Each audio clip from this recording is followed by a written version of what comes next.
It is crucial now more than ever that we build people power towards change.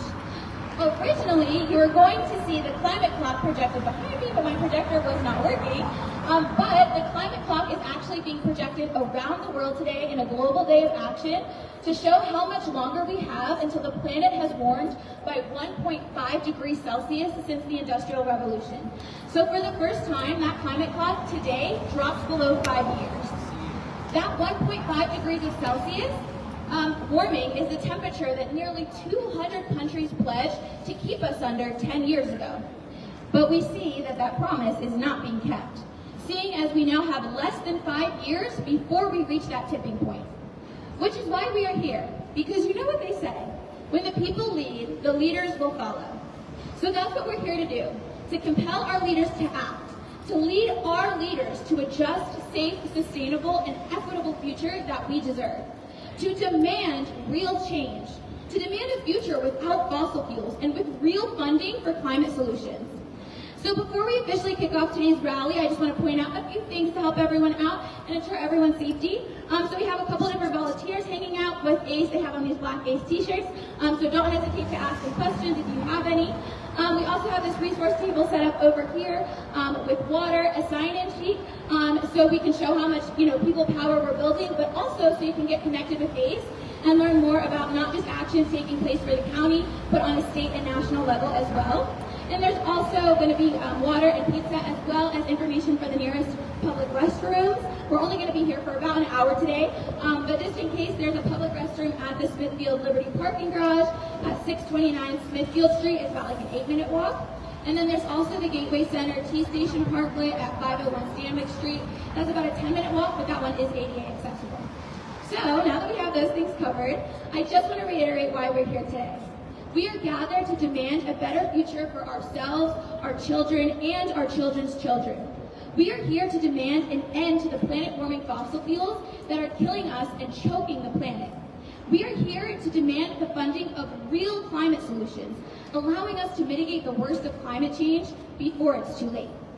What that boils down to on a local level is encouraging our Allegheny County executive, Sarah Innamorato, to follow in the footsteps of 33 counties and states suing Big Oil, holding them accountable for decades worth of climate damage. You see, Big Oil, and when I say Big Oil, I just mean the biggest oil and gas companies like Exxon, BP, Chevron, Shell. They have known that the fossil fuels they burn cause the climate change we're experiencing today. And they intentionally put out false reports telling everyone the exact opposite. They profit and our planet pays the price. More than that, they're killing us and the very earth beneath our feet just to make themselves more money. Allegheny County taxpayers will pay $1.6 billion by 2040 to install climate mitigation infrastructure. It is long past time for us to make polluters pay. It is long past time for us to make polluters pay. It is long past time for what? It is long past time for what? That's right. The thing is, it is long past time, but it is not too late. We have about a 70% chance to keep global warming to 1.5 degrees Celsius.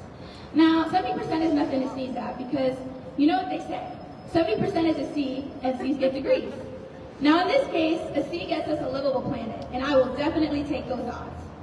But to keep those odds looking optimistic, to actually work towards a viable future, we must act in time.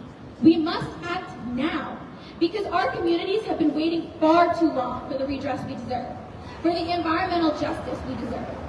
So I didn't grow up in Pittsburgh, I grew up on the other side of the state, closer to Philly. And the only health issue I had when I moved here was just mild asthma.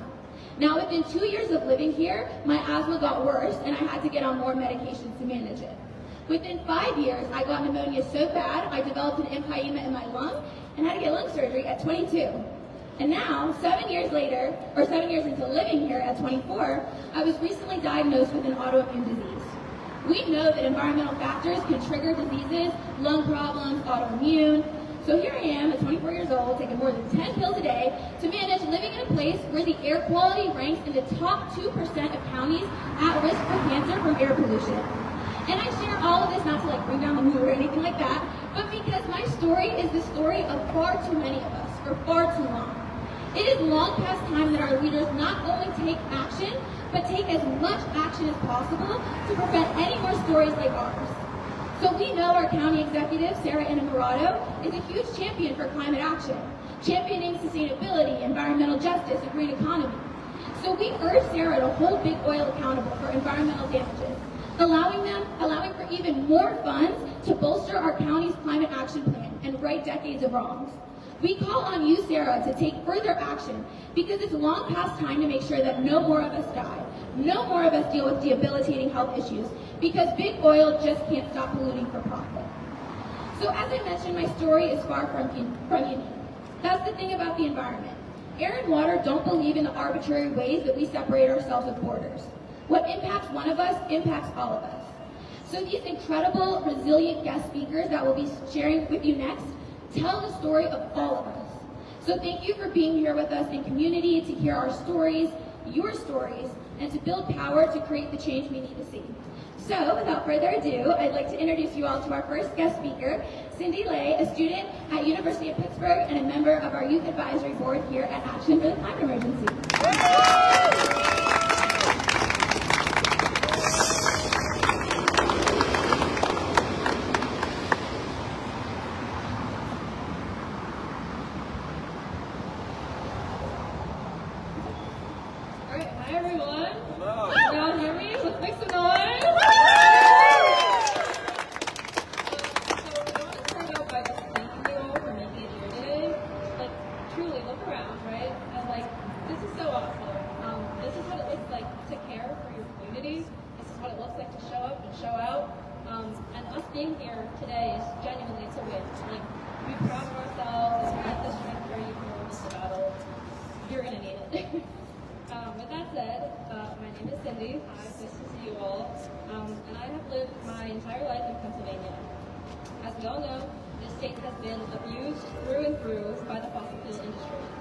Here in Pittsburgh, it's not hard to ignore the gross negligence that the petrochemical polluters have so faithfully shown us. We have, honestly, name brand villains like Clarkson Cookworks, the Shell Cracker Plant, who are actively poisoning our air and water. As was mentioned before, Allegheny County is actually in the top 2% of U.S. counties in the country at risk for cancer, air pollution, and we're in the top 1% for cancer risk, specifically from large industrial sources. I wonder who that could be from. And let's not forget that communities of color disproportionately face the impacts of corporate greed. The narrative isn't all that different on the eastern side of Pennsylvania either. I grew up near Philly in a town called Westchester, and like any other city in Pennsylvania, it suffers at the hands of big oil. There's a pipeline that runs through my hometown called the East Mariner 2, and when I was a teenager, Sunoco wanted to expand the pipeline. And in doing so, they spilled over 8,000 gallons of oil fluid into my local paper, Marsh Creek. This was a cornerstone of my youth. This was the peak of my adolescence. This was the after-school hangout spot, and it was just absolutely destroyed by masses of industrial waste. The park was also a source of drinking water for a lot of low-income people in Chester County, and for months following the spill, members of my community did not have access to clean drinking water. Some of the wells in Chester are permanently compromised, and Marsh Creek is still not swimmable to this day. Unfortunately, my story is just one example of the endless list of grievances that Pennsylvanians like me hold against big oil. I am tired of seeing this state ripped to shreds and extorted for its natural resources at the cost of our commonwealth. Fossil fuel companies are more than happy to cash in on the injustice our communities face when pipelines skewer through our homes, schools, and parks. It's entirely unacceptable. My frustration and my rage are also fueled by my place in this fight as a young person. I'm 21 years old, okay? I'm a student at the University of Pittsburgh, and instead of worrying about graduating, I'm worrying about the state of the world and its descent into what I would call madness. It's literally crazy. For one, I'm sick and tired of living through major historical events. Okay, in fact, the pandemic could be enough for my lifetime, but now I've had a presidential assassination attempt, and Biden's dropout to it's a mess. And in the midst of all this political volatility, we have found ourselves at a critical marker for climate action. Today is Climate Emergency Day, when the clock ticks down below 5 years for the first time in history. The next 4 years represent our best chance of keeping reaching catastrophic levels and to secure a safe, livable future for all. This window of hope is one I've been long aware of. I quite literally inherited a world on fire. My generation has been burdened by a climate emergency that threatens the health and well-being of all life on Earth, but we're the least responsible for its origins. Despite this fact, people are constantly looking to young people for wisdom and guidance to navigate the climate crisis. Undoubtedly, we are at the forefront of this battle. Gen Z has become the face and the voice of reason in a sea of climate denial and inaction, but there's only so much we can do without the support of our fellow community members and elected officials. We need all hands on deck if we're expected to move the needle on an equitable transition away from fossil fuels. I want to stress that this is an intersectional battle that spans across generations. Climate justice means racial justice and reproductive justice and labor justice. I know it sounds like a big ask to tackle all these ideas and issues, and that's because it is. These are deep-rooted issues fueled by corporate greed, late-stage capitalism, systemic racism, and poor governance. But despite what you might have been conditioned to believe, we have the power to turn the tides. It starts with you and me, and our friends and our neighbors, and that stranger across the street, and it continues with local and federal policy that fast-tracks our path towards a sustainable and equitable future where everyone has a seat at the table. Between now and then is when Sarah in Toronto steps up to the plate and sues Big Oil. Sarah, you have the power to fight for what is right, and I'm calling on you as a constituent to protect your people. You're aware of the damage that fossil fuels do, and now is the time to push the envelope and win us justice where justice is due. Between now and then is when Governor Shapiro puts action behind words and accelerates renewable energies in Pennsylvania. Fossil fuels have no place in a growing and evolving economy, and we have the chance to set that example for the rest of the country. Between now and then is when Pitt and CMU and all the other universities in Pittsburgh divest their millions of dollars in endowment money from the fossil fuel industry. Climate action means holding those who are responsible accountable, and our educational institutions are no exception. Between now and then, there is an election which we can't afford to lose. I demand elected officials in office who are competent, leaders who I can trust to stand by people and planet alike. So basically, what I'm telling you all is that we have to lock in, okay? Let's get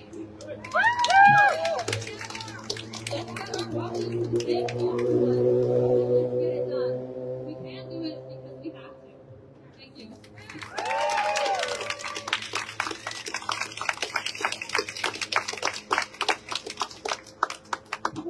Okay, so next up is Grace Coley. Grace has served as the team leader for Moon Township's ACE Action Team for over a year now, working in voter registration, lobbying for the Fossil Free Finance Act, and more. She's lived in the Pittsburgh area her whole life and plans on staying here to study sustainability at Chatham University in the fall. So please welcome our next guest speaker, Grace.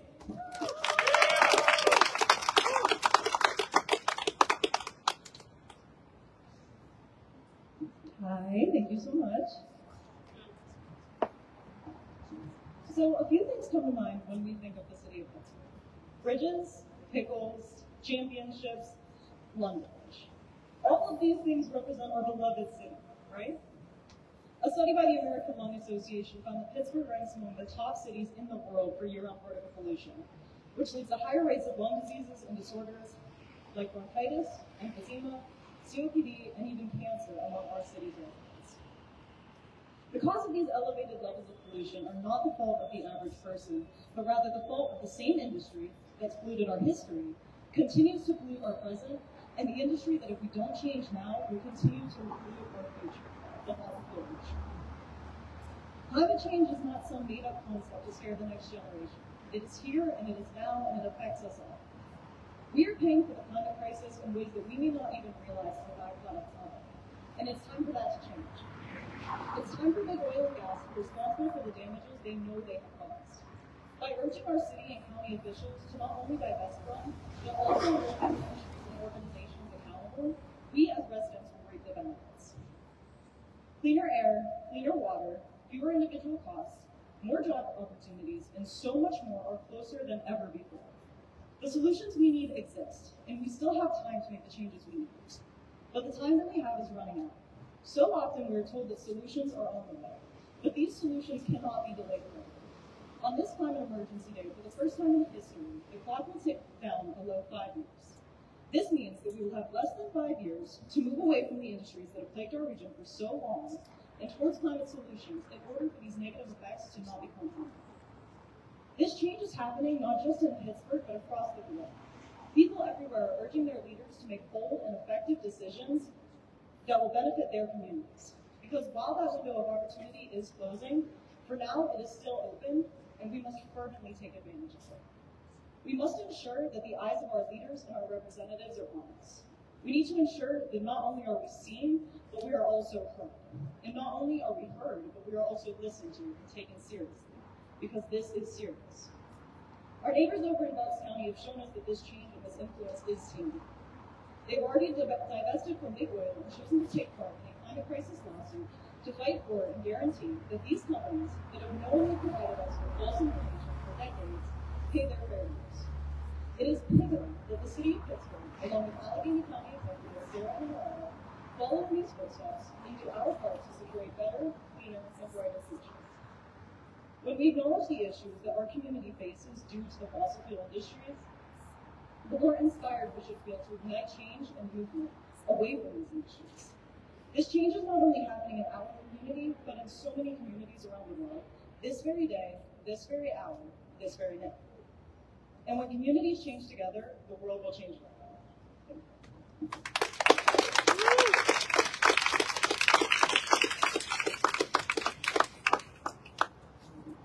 Okay, so Cindy and Grace both made incredible points about the importance of communities.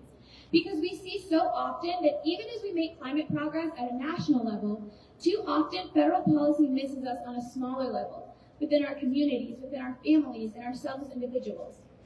So in order to see a greater positive impact on our local communities, we have to invest in compelling our leaders to act on a local level. That's the importance of having someone like Sarah and Morado in office, who will actually listen to the people. And Sarah, we need you to hear us, even though she's not here, but we need you to hear us when we share that we need as much climate action here as possible. Because we are here today as a community to say enough is enough. We are here to stand up and fight back against corporate interests that would have us drown in oil to fill their pockets. As a community, we are here to say, when our air, our water, our planet, our climate, our future is under attack, what do? Stand up and fight back. When our climate is under attack, what do? Stand up, fight back! When our future is under attack, what do? Stand up, fight back! Yes. Now, let me pass the mic to our next speaker, Fawn Walker Montgomery. Fawn is the CEO of Take Action Advocacy Group and a conscious consultant. She's a radical Black socialist feminist who works at the intersection of Black liberation, racial justice healing, social and environmental justice. Please welcome Fawn.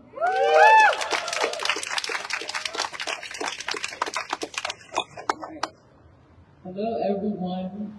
So I know I just... Is it working? Okay. Okay, I'll stay still.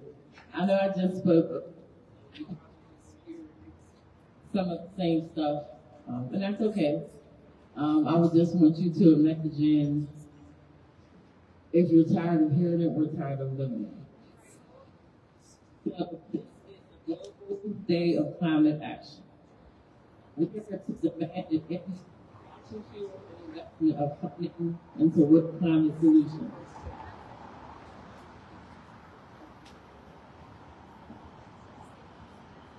Okay, I'm gonna stay right. Okay.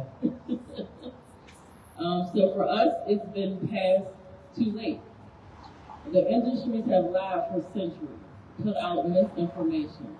Environmentalists have characterized this as the most consequential cover-up in U.S. history. Say that again. Environmentalists have characterized this as the most consequential cover-up in U.S. history. Their lies, their misinformation has had drastic effects on Black communities. This includes rising seas, intense heat, especially in our schools. Some of our comrades in Miami, as well as LA, the seas are rising. So, the seas are rising so far that people have moved out of their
Okay, I'll just stand right here.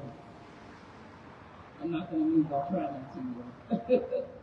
But every time it rains, like I said, in the valley, we get nervous because it's going to flood. People's basements are flooding, always flooding the same spot every year, not to mention the fires. So these consequences have been detrimental for Black people.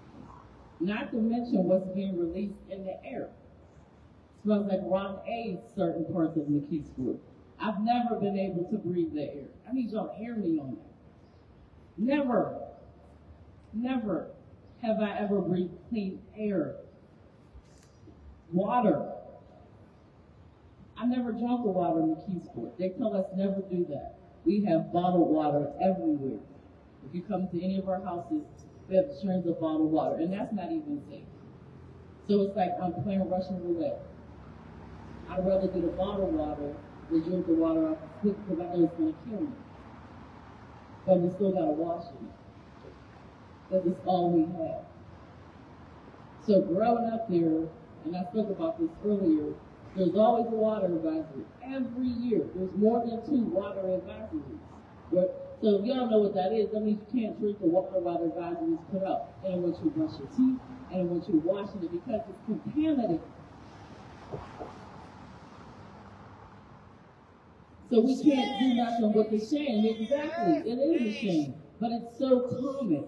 It's like it's common for us to have to come here and beg and ask for human rights, such as being able to drink the water and breathe the air. So it means having storm water management issues. Like I said, the heat in the schools, health conditions from asthma to cancer to death. So a lot of this climate justice, environmental justice work is ancestral for us because we've lost people. People have died working in the mill, adjusting the air that they really shouldn't be breathing. Like I said, it means your eyes burning certain parts of the city.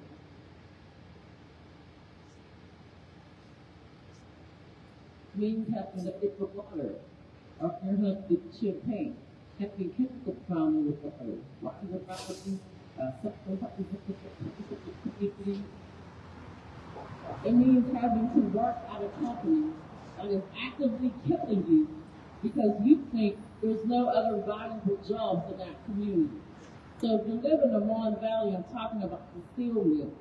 They have told us for years, hey, we're paying you. We're paying you well. Work for us. And we know it's killing us. But there's no economic justice or resources in the Mon Valley. So people go, they take them jobs, and they die. Families have died. So it means having to accept the fact that there is big oil in your community that you got to go work for because there ain't nothing else out there. Do you imagine that?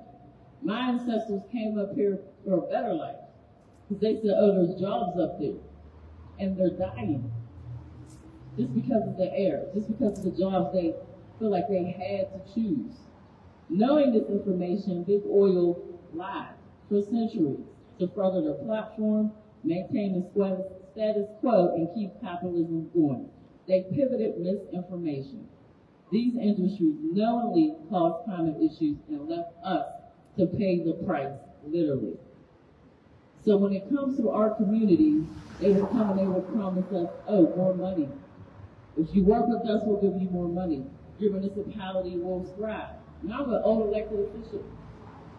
So I'm telling you from experience what the fossil fuel and big oil say to us when they come to our communities. With that being said, it was time for them to financially be accountable for these costs. Big oil created climate costs, they lied, and it is time that they pay their dues. Community, exactly, like a chip after that. It's time that they pay their dues. Communities and municipalities, counties, and states are filing lawsuits as a way to push for public accountability. Allegheny County, the people here should not be left with paying no more than $1.6 billion in climate costs. So I demand for our county exec, Sarah Amarato, and I'll say this like I said it last time, we were promised a progressive government. We shouldn't have to be out here doing this. I hope that's not lost on us. We demand that you follow Bucks County's lead and hold Big Oil accountable. Also, listen to the people, as we spoke earlier about the climate action plan and the task force and the justice committee that we put together.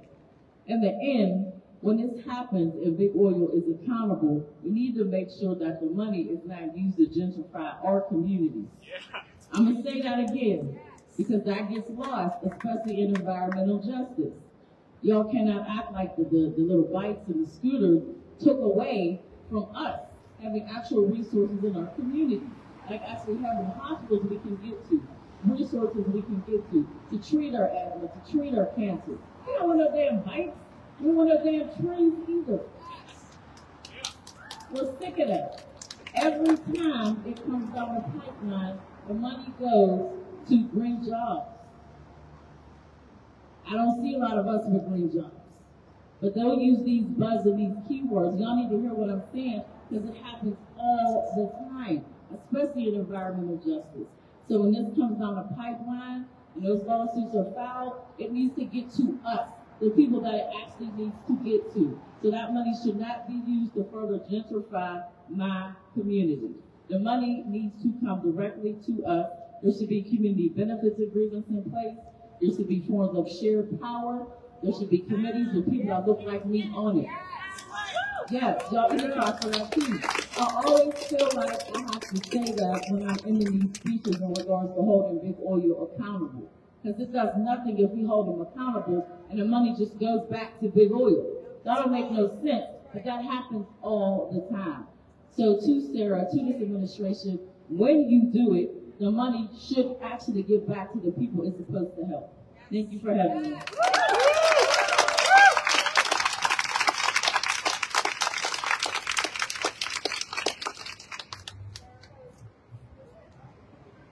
All right, next up we have Lucy Snowdick. Lucy is a rising sophomore at Baldwin High School. She has been involved with and has been speaking out against environmental issues for several years and plans to continue her fight for many years to come. Welcome our next guest speaker, Lucy.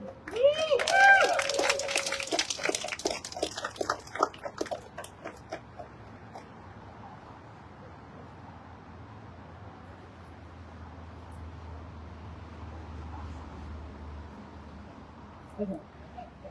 Hi everybody. Before I start, I just wanted to say thank you for having me. Thank you for letting my voice be heard and giving me this opportunity. Okay. Hi, my name is Lucy Snowdick, and I am here today because I want to fight for a better future. Since the beginning, fossil fuels have been the backbone of our city. As the coal and oil fueled the steel mills, the economy grew and the city flourished. However, this payday did not come without its price. Our long, prominent history of fossil fuel use in daily life has launched Pittsburgh into the top 20 cities with the worst air quality. The effects of fossil fuels can be felt throughout the city. It affects everyone here today. It reaches your friends, your families, and future generations. Pittsburgh is projected to have 40 days that reach at least 90 degrees this year alone. We have already lived through at least 16 of those 40 days. An absurd heat wave has struck hundreds of people across the city. On June 20th, a whopping 404 people were sent to the hospital with heat-related issues. Intense heat like this strikes children first, especially children with respiratory issues, and other major health concerns skyrocketing due to air pollution. While the people of Pittsburgh are suffering, our environment continues to struggle. The beautiful three rivers have been struck with litter, and the heat-threatened wildlife have pulled the rivers home. Our skies have become clouded with smog from the factories, beautiful landscapes are fried and furnished with litter, and wildlife suffers as their homes are torn apart to make room for new, hurtful infrastructure. This city, the environment, and the people all carry a culture that makes Pittsburgh so special. Pollution has been slowly killing everything that makes this place so unique. It is killing generations of hard work, of history, of families, and of distinctive culture. And Big Oil has been sitting idly by watching the effects of its actions. The people who run these companies don't care about the heritage or the environment that is being actively destroyed, nor do they have any desire to learn about it. It's not hard to see the issues our city faces. I saw it years ago when I was in my 6th grade science class. That's how simple it really is. When talking about renewable energy sources compared to fossil fuels, it seems like a no-brainer. Renewable energy was simple to use, safer, and wasn't harmful to our environment. If it cost me more to produce any less energy, it just seems like it would take some willpower to make me go. But adults could do it, right? If a child could identify these problems and realize how simple a solution would be, surely the people in charge can make a change, right? Well, as I got older, I realized they couldn't. The people I had trusted to do was right could not deliver. I convinced myself I knew I could do what others hadn't. I joined a green club at my high school and volunteered with them anytime I could. I confidently expressed my ideas to serve my school and my community. I intend to lead that group and make tremendous strides during my time. I do this for one main reason. I want to be a part of the solution. And you all should too. I realized that anyone, at any age, with any capabilities, could make a difference. As a rising high school sophomore, I've only just started my journey. But during this time, my knowledge has grown, and I can see changes taking place because of my work. It doesn't matter when or where you start your journey, you can make a change. It's up to us to advocate for change, and to advocate for ourselves. Big oil has crushed our voices for far too long. We deserve a clean and healthy environment in which to thrive. We deserve to see our culture shine and carry on to the next generation. This lawsuit could pave the way for significant change, but we cannot wait. This is now or never. Our entire future could be altered based on what happens here today. Make your voice heard. Be significant, and know you are part of something bigger than yourself. Many people think that they are just one person. What difference can one person make? I challenge this with a simple concept: the Rube Goldberg machine. These machines incorporate hundreds of pieces that you may not put together otherwise. Legos, dominoes, brick slabs, music boxes, buckets, and toy cars. All these pieces come together to achieve one goal, and it all starts with one action. In its simplest form, the world is one great big Rube Goldberg machine. Hundreds of people whom you may not see together otherwise come together to achieve a common goal, and it starts with one action. One person who is willing, one person with courage and passion, one person to inspire hundreds. You are inspired much more than you may think. You have more power than you may think. So, as you leave here today, and as you go home, and throughout your entire lives, please think about all that has inspired you. Think about all that you have accomplished and will continue to accomplish, and that one driving force that pushed you to success. Think about your power to do the same for someone else. Be a part of something bigger than yourselves. Thank you. Thank you.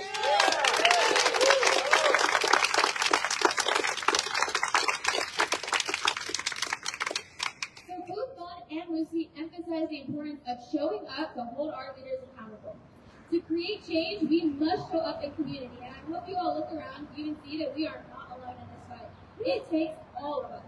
And together, by doing what we can within our sphere of influence, by doing just one thing today to create a better world that we want to see tomorrow, we create a ripple far beyond what any of us as individuals could accomplish or even see. I'm going to get a little corny on you, but we're a drop in the ocean individually. But together, we are the ocean, creating waves of change. And so we are here to say, to stand together and say no more. Burning fossil fuels is killing us and our planet. So together we stand as one to say, hey, hey, ho, ho, fossil fuels have got to go. Hey, hey, ho, ho, fossil fuels have got to go. Hey, hey, ho, ho, fossil fuels have got to go. Hey, hey, ho, ho, fossil fuels have got to go. Thank you guys. All right, so they have got to go. And our next speaker is going to talk even more about the importance of getting rid of fossil fuels and showing up in community. So please welcome our next guest speaker, Elise. Elise has been organizing around climate justice for the past 4 years in Pittsburgh and New York City, and is looking towards a revolution of imagination to empower folks to fight for a better future. Please welcome Elise.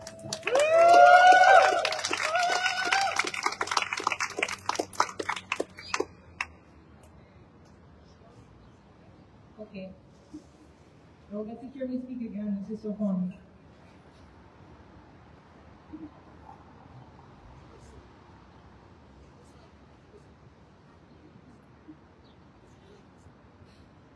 So my dad is really old.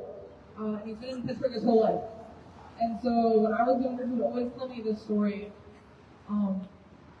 He would describe walking around downtown Pittsburgh when, like, back before, like, the Clean Air Act was a thing, and businesses had to have their lights on all day because there was so much smoke in the air that you just, like, couldn't see. He would walk around and watch soot accumulate on his skin, on his hands, on his, like, starched white button-down shirts, and just describe the feeling of this film of filth that left him second-guessing, like, oh, like, maybe I shouldn't eat some fries with my hands right now.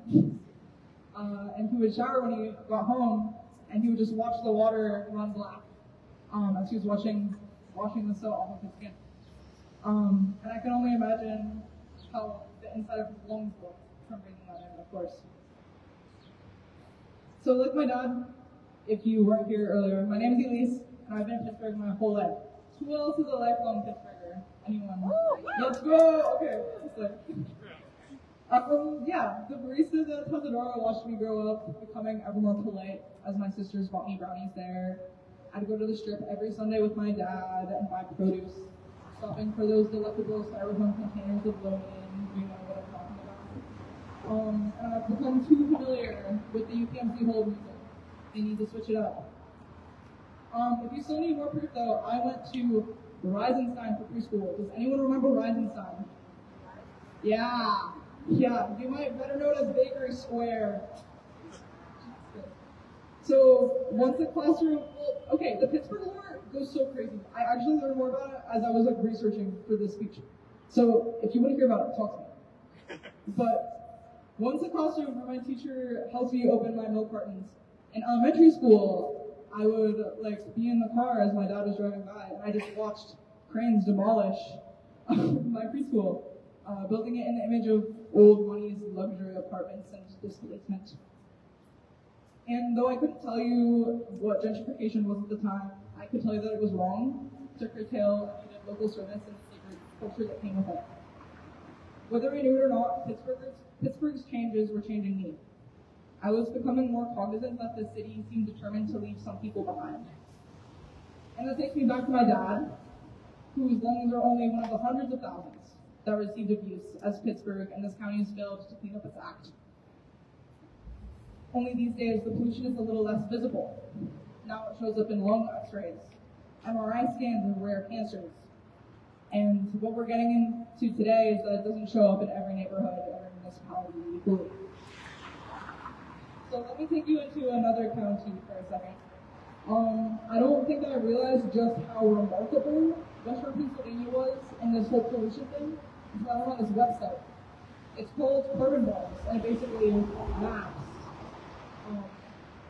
the largest fossil fuel emitters, and so they map them on a map. Yeah. And the bigger the circle is, the more the pollution they get. And there's tons of circles, but there's two huge ones. One is in Texas, and the other is here. You might be able to guess, the Marcellus Shale plant in Beaver. A few not so fun facts. In 2012, Tom Wolfe delivered a $1.6 billion tax credit towards the construction of it. Recall that we knew that the climate crisis was happening. He just put a lot of our money into climate destruction, climate injustice. So we love that. That's pretty. And then the plastic making plant went into operation a little under 2 years ago. And has made people move, reduced property values in the area, and shattered air quality, emitting proven carcinogens. Locals complain of constant smells and noises. And I looked at an article where activist Mark Dixon reported that it's like hell opened up a portal above Beaver. What the hell do we do about it? In our current market system, air quality's value is determining company losses. fines. Our current conception of holding polluters accountable is making Shell pay up, last year to the tune of $10 billion. That is 0.02% of the 2022 income, which is over $4 billion. Shame. It's not effective. You know this. I don't need to tell you this. Shell is still ripping up the rest of families and their attempts to breathe fresh air, and leaving people of color and folks behind to breathe toxins on the front lines. And the empty houses and hospital beds left in this plan's ongoing destruction, we're left wondering how to truly hold polluters accountable. An important question when we'll be spending the next year drafting climate action plans. And one ever pertinent when Butler's story is jarringly reminiscent of Claritin's and the whole Mon Valley region. A climate action plan ought to push us to go beyond our wildest imaginations, meaning beyond the bounds of unfettered capitalism. Yes! Thank you.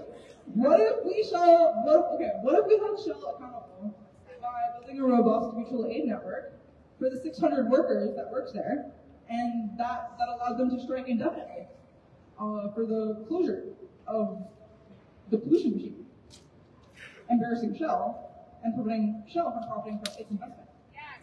What if we opened a co-op that focused on reusable infrastructure, destroying their business model little by little? Yes. Do it.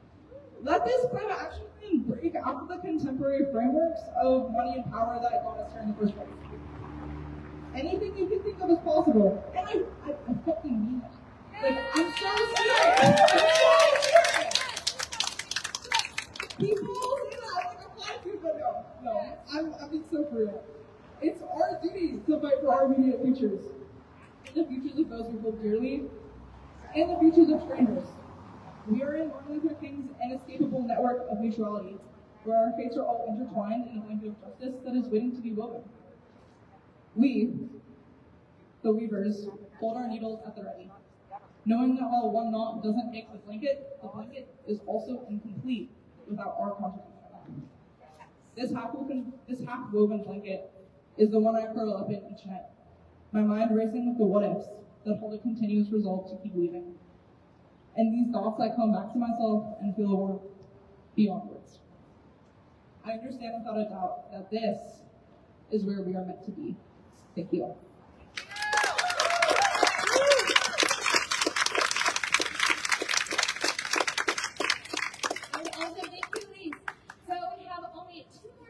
For you tonight, but our next guest speaker is Isabel Villegas.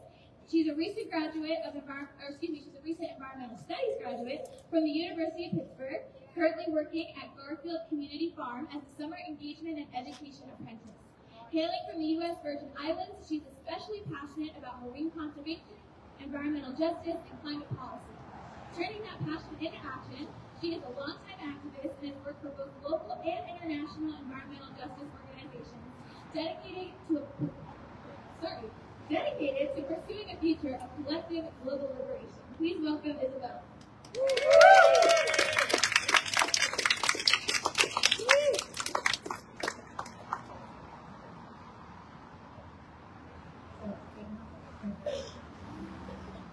Hey everyone!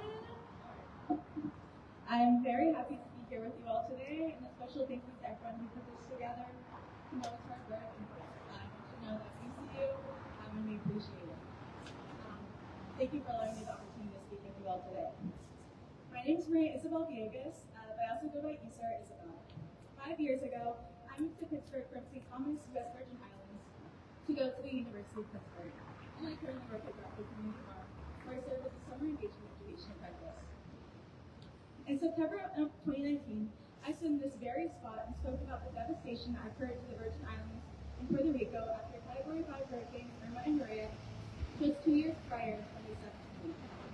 While I could recount the horrific after effects again, the struggle for so many to obtain basic human needs such as electricity, shelter, and nutritious food, as well as the countless deaths that could have been prevented, there is no need.